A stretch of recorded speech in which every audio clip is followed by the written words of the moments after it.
Salut YouTube, bienvenue dans l'épisode 3 d'Objectif Maîtré. Ça fait longtemps. Bon, plus sérieusement, ça fait quand même quelques semaines que j'essaie de sortir un nouvel épisode. J'ai fait pas mal d'images sur des sessions du bord notamment. Et pour rien vous cacher, ça a été très compliqué de faire du poisson. Quelques perches par là, des brochets assez oubliables. Et puis c'est pas tant le fait de faire bredouille, c'est surtout le fait enfin, j'ai eu beaucoup de mal, je suis passé vraiment à côté de ma pêche ces dernières semaines. J'ai eu beaucoup de mal à analyser mes erreurs et du coup à essayer de tirer des leçons de ce que j'avais mal fait. Parce que je pars toujours du postulat quand je pêche, en particulier en eau douce, que si je fais pas de poisson, c'est qu'il y a quelque chose que j'ai mal fait, parce que les poissons ils sont là. Là on est sur un lac du Verdon, les poissons du Verdon ils sont pas allés dans le Nil entre temps, donc si j'y arrive pas, je pars du principe que c'est moi. Mais là c'était compliqué de savoir ce que je faisais mal. Bref, tout ça pour vous dire que je suis remonté, déterminé, parce que tous les pêcheurs savent ce que c'est, hein, de faire des bredouilles, ça fait partie du sport. Mais faut l'accepter, il faut pas se laisser abattre et il faut rebondir. Et du coup, voilà.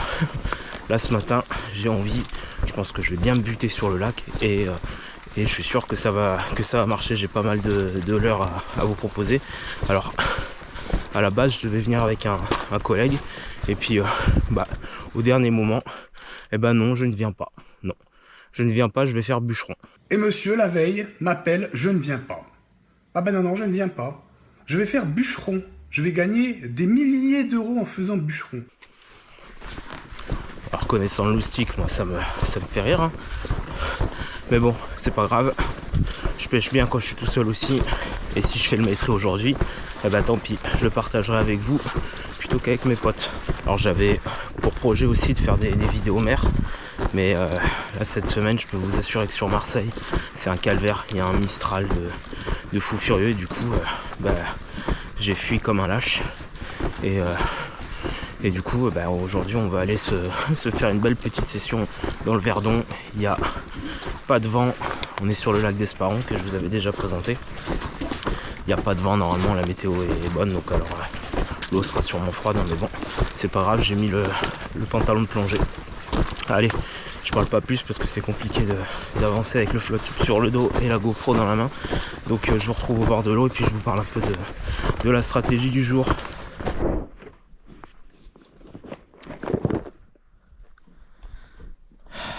Hop.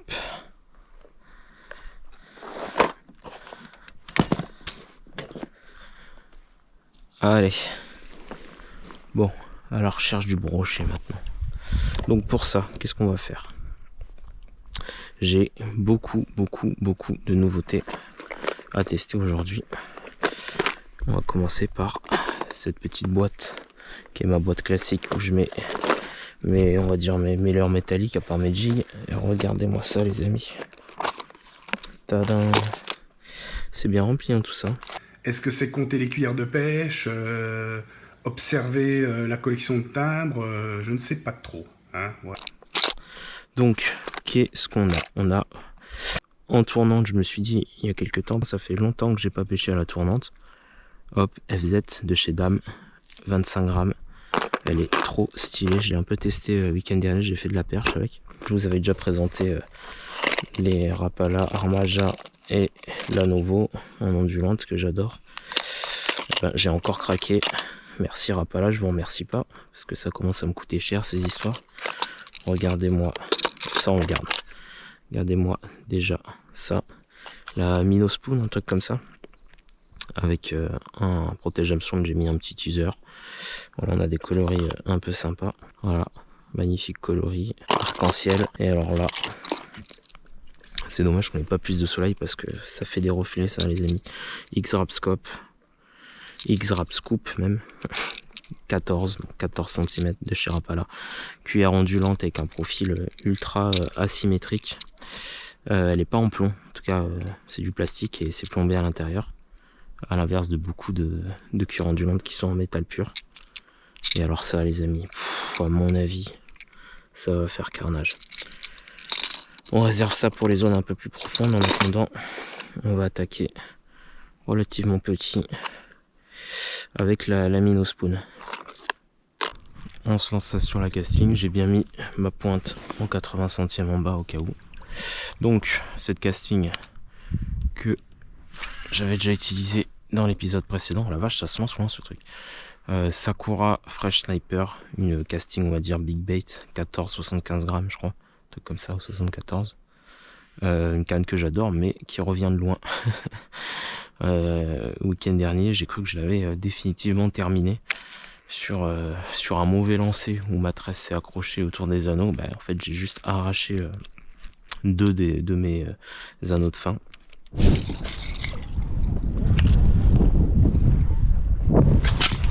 Oh putain non.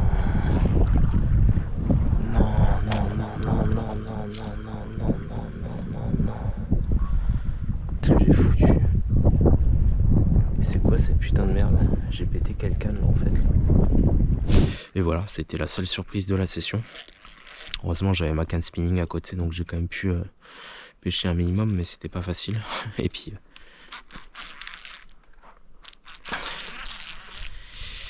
puis moralement c'était dur hein, parce que c'est une canne que j'adore, c'est ma première et ma seule canne casting pour le moment, donc ça m'a bien fait chier.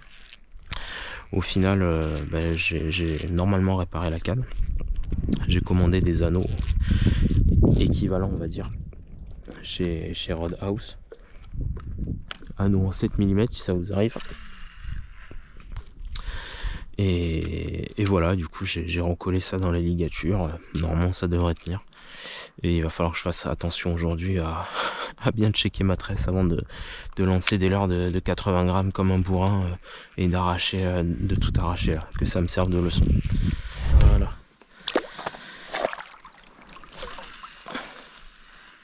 Ah, ça se lance tout seul, hein. C'est vraiment fantastique. Du coup, bah oui, comme je vous disais, ça fait quelques sessions là où je fais des bourdouilles et où c'est assez compliqué. Et en réalité, c'est un sujet qui me paraissait assez important à aborder sur la chaîne. Parce que la bredouille, évidemment, c'est jamais un truc très facile à vivre en tant que pêcheur. Qui plus est quand on a comme moi un objectif. Hein. L'objectif, c'est un brochet d'1 mètre cette saison. Et du coup, c'est toujours ultra frustrant de pas faire de poisson, surtout que je suis pas du genre à pêcher avec des leurres gigantesques, à pêcher big bait comme on dit, parce que c'est une des stratégies les plus employées pour essayer de faire des brochets d'1 mètre. Mais moi ce qui m'intéresse aussi c'est de quand même faire des poissons de taille plus modeste, mais d'essayer d'en faire plusieurs par session. Et voilà, je suis pas alors c'est peut-être pas la meilleure stratégie à adopter quand on cherche un maîtret, mais moi j'ai aussi ce besoin de faire du poisson en nombre, de faire du multi-espèces, de faire du black bass, de faire de la perche, et voilà. Et donc c'est aussi un moyen de pas être trop frustré quand on fait des sessions et qu'on cherche le brochet, qui est un poisson très compliqué.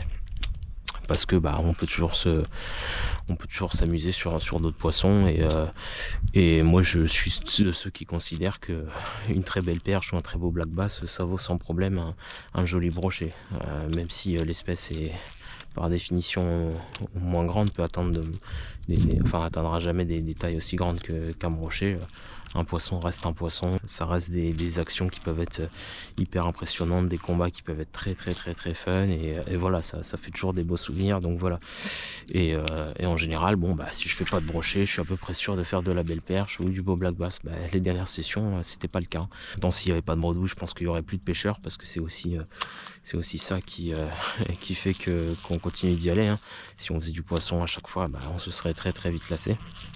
La difficulté, c'est d'accepter ces périodes de vaches maigres pendant plusieurs sessions, pendant plusieurs semaines, et voilà. Ce qui m'aide moi, je pense, c'est que j'ai l'habitude, hein, je vis ça chaque année. C'est pas à la même période, hein. L'an dernier à cette même période je faisais du beau brochet à chaque fois que je sortais. C'est plus dur cette saison, mais ça veut pas dire que je ferai pas un meilleur automne par exemple.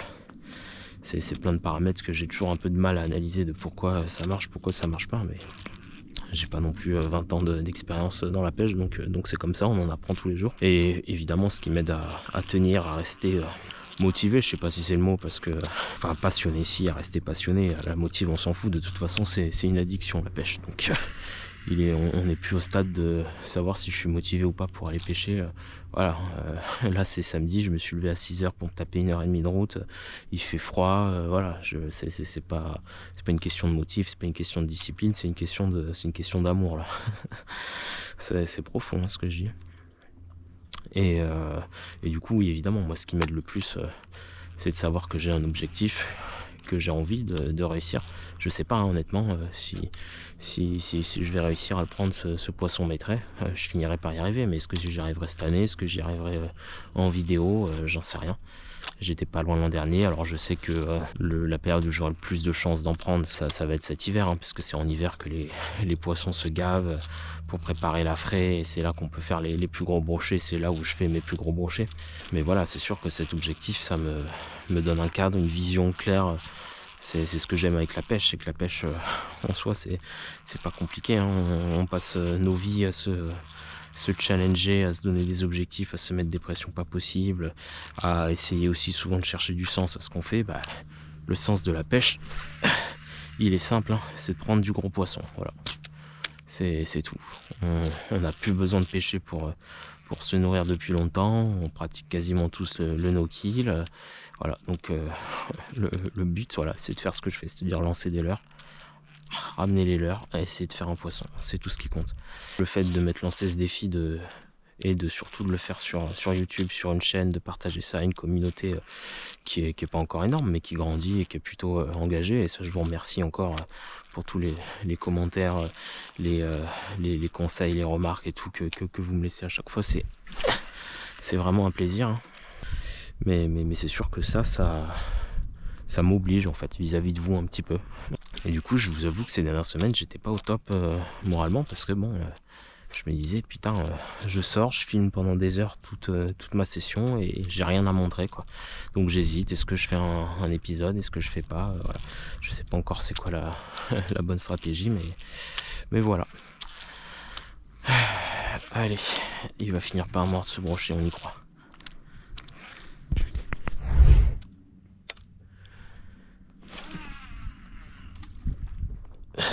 Alors là, toute la difficulté sur ce lac là, pour le brochet, hein, c'est de savoir où prospecter. Encore là, on est dans une crique, donc on a quand même relativement peu d'espace, hein, mais c'est quand même très grand.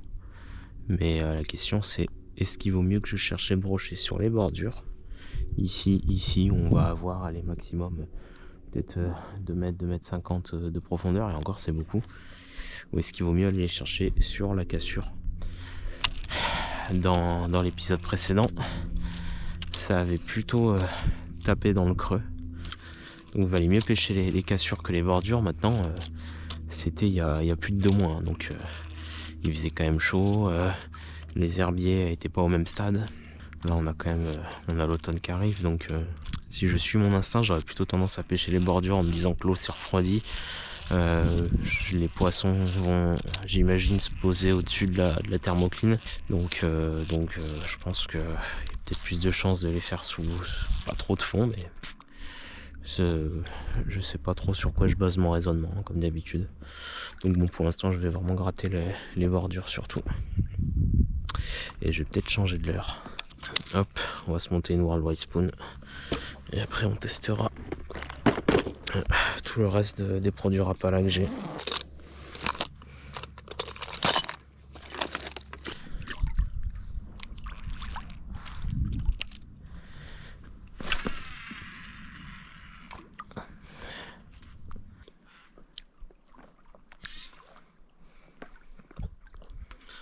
Ok, donc là je pense qu'on le voit bien à l'image, hein. On a un herbier qui commence quand même à être sur la fin, parce que en plein été il monte beaucoup plus haut, et on a des espèces de bancs de sable plus ou moins grands, donc bon, j'ai intérêt à rester au plus possible sur l'herbier, hein, je pense. On va essayer de longer la bordure. Hop. J'ai déjà fait pas mal de brochets l'an dernier dans cette zone, au moins 3 ou 4. Ouais. C'est d'ailleurs là que j'ai fait mon premier brochet à la cuillère ondulante. C'était un beau souvenir ça, avec une Rapala nouveau. En arrivant sur le poste, je vois un brochet posté là. Et du coup j'ai décidé de m'éloigner, d'essayer de lui lancer le leurre derrière. Et je sais pas pourquoi j'ai cette espèce de feeling alors que je pêchais jamais à l'ondulante. J'avais une Novo dans ma boîte. Je savais même pas trop comment ça s'animait. J'ai dit on va lancer, faire du cranking. J'ai fait un passage, c'était terminé. Je suis passé au-dessus du brochet, il a explosé la cuillère. Et ça a été un petit déclic pour moi. De toute façon la pêche c'est souvent ça. Des leurres auxquels on croit pas forcément, il suffit de prendre un beau poisson avec et après on est convaincu à vie. Donc voilà, mais c'était vraiment un beau souvenir. C'était un poisson pas trop mal en plus. Je dois encore avoir la vidéo. Si je la retrouve, je vous la poste tout de suite.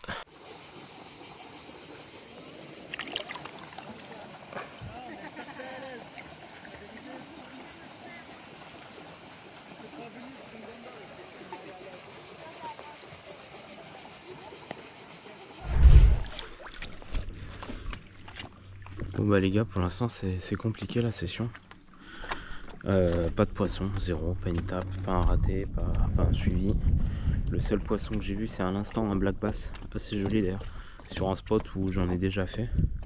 Donc j'ai monté un fatica sur la spinning. On va essayer de voir si je peux en faire, mais là d'abord il est midi passé, je vais manger un morceau histoire de me remotiver un petit peu et puis après on va enchaîner. Ce qui est embêtant encore une fois c'est que la météo ils disent qu'il n'y aura pas de vent et puis il y a quand même pas mal de vent qui s'est levé comme d'habitude. Donc bon, j'ai intérêt à avancer et à pas trop traîner pour pouvoir faire la redescente avec le courant. Allez, mais d'abord j'ai faim, je mange. Allez, pas de black bass, c'est pas grave, on avance. Mon idée, là-bas à droite de la pointe rocheuse, il y a toute une crique un peu plus étroite mais très longue qui commence. Et je pense que ça peut être pas mal. Déjà je devrais être un peu plus abrité du vent là-bas. Allez, rechangement de strat, je suis repassé sur le spinning. Et là j'ai mis un Black Minnow 90 chartreuse pour essayer de voir si je peux déclencher de la perche ou du brochet. Je continue à pêcher les bordures. Pour l'instant ce qui m'inquiète c'est que même sur des poissons plus modestes et tout, j'ai vu très peu d'activité. Ah bah poisson. Bon bah c'est pas gros ça à mon avis, c'est une petite perche. Mais bon c'est déjà ça.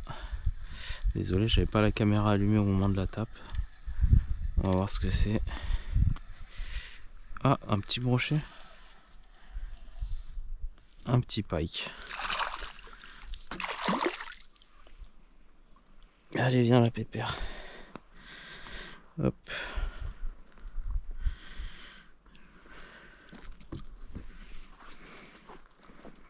Eh ben.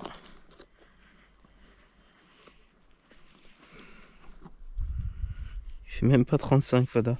Bon, je prends quand même. Hein, le Black Minnow. J'ai juste à mettre un Black Minnow 300 et puis je vais faire un brochet d'un mètre hein, si je suis la logique.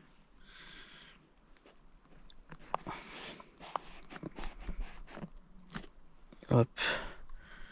Par contre pépère, si tu pouvais éviter de me fracasser mes leurres, ça m'irait. Voilà.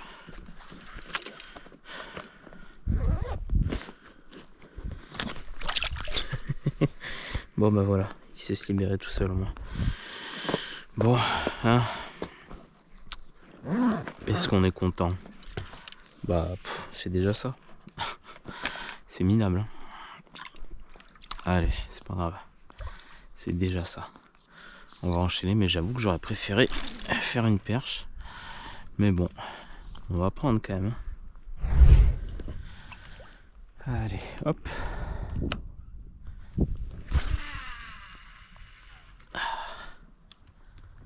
Vous voyez les amis, même quand la pêche elle est compliquée, comme aujourd'hui, hein, ce qui aide à faire passer la pilule, c'est ça. Sérieusement. Je sais pas combien peut-être une centaine de fois j'y suis allé sur Slack, sur ces spots, je les connais par cœur. À chaque fois, je m'habitue jamais. On en a un des beaux coins de pêche en France. Hein.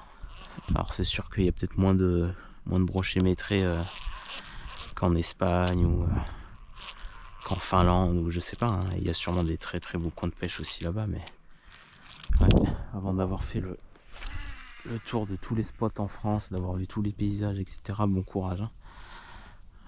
Il y a vraiment de quoi faire ici.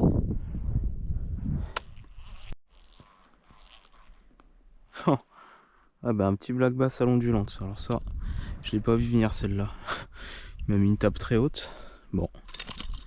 Voilà. Allez, repars pépère. T'es pas bien gros toi. Alors ça c'est drôle, hein. Alors bon, c'est dire qu'il y a du black bass ici. Bon. C'est la première fois que je fais un black bass à l'ondulante quand même.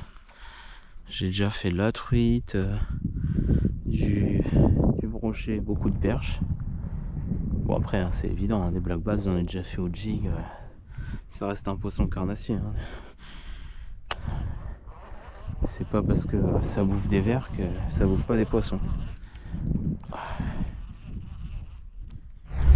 J'étais un peu sur les traces d'un type qui pêchait en bateau là.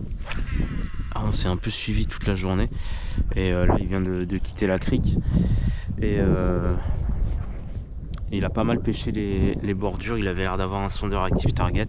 Par contre je l'ai pas vu prendre un poisson et il vient de partir là, donc je me dis peut-être que ça donne rien en bordure et ça explique pourquoi j'ai du mal aujourd'hui. Donc là je me remets à pêcher dans la fosse. Je vais essayer d'aller chercher en profondeur. Donc là j'ai remis la minnow spoon de chez Rapala là. Et puis on va voir. On y croit, on va finir par en prendre un. Poisson. Alors ça c'est joli. Putain, enfin il est là ce beau poisson.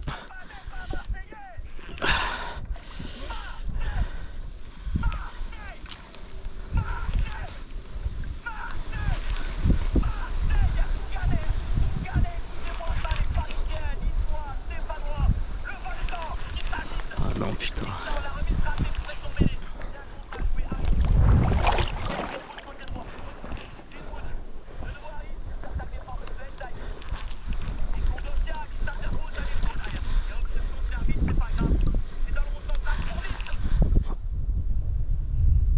Voilà, je l'ai encore.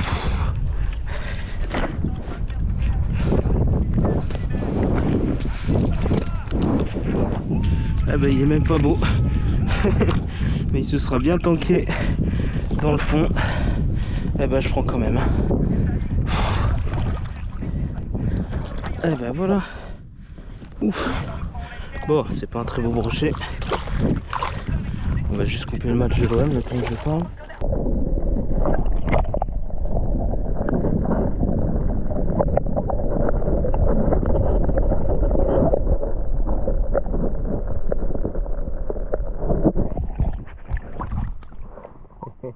Yes. Bon, pas exceptionnel, on va pas se mentir. Mais enfin, c'est quand même un poisson, c'est quand même un brochet.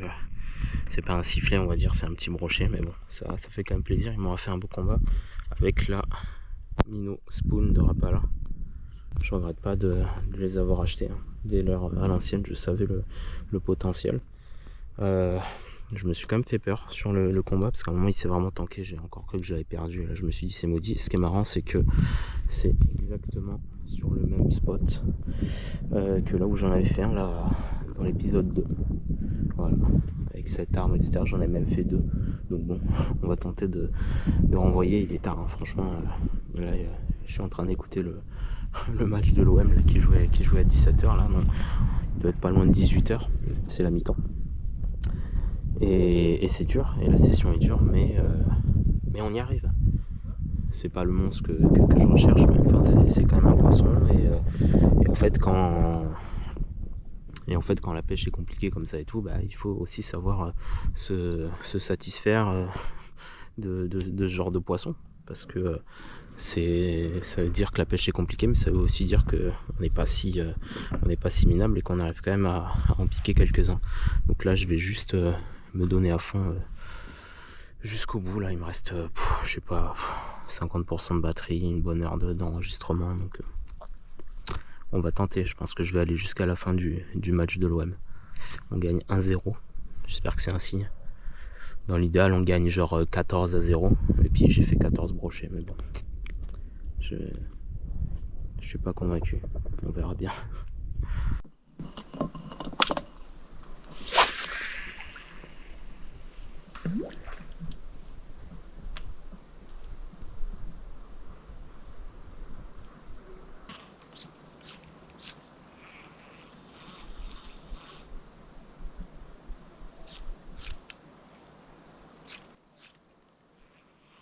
Bon, ben voilà, fin de session.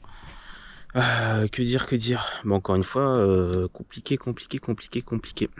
Et bon, comparé à mes dernières sessions, je repars plutôt content, on va dire. Peut-être que j'aurais fait plus de poissons si j'avais pêché dans les fosses plutôt que de prospecter les bordures. Peut-être pas. Peut-être que j'aurais fait plus de poissons si j'avais pêché beaucoup plus au leurre souple. Peut-être pas, j'en sais rien. Et encore, j'ai quand même pas mal pêché au leurre souple. J'ai pêché au black minnow. J'ai fait le premier sifflet avec. Puis j'ai pas mal pêché aussi avec le blaster shad de chez Fish aussi. Donc voilà, j'ai testé du jig. J'ai même testé un peu de popper alors que c'est clairement pas le pattern idéal sur un lac aussi profond. Mais bon, j'ai quand même testé. Je suis quand même plutôt content de la session malgré tout. On est loin de l'objectif métré encore une fois. Hein, mais ça, c'est pas très grave. On a encore quelques mois pour faire tomber ça. Je suis content. Pourquoi je suis content? Parce que j'ai enchaîné 2-3 sessions avec vraiment des vraies bredouilles de brochets, avec vraiment zéro poisson. Et ça commençait à peser sérieusement sur le moral. J'étais pas ultra confiant non plus sur cette session.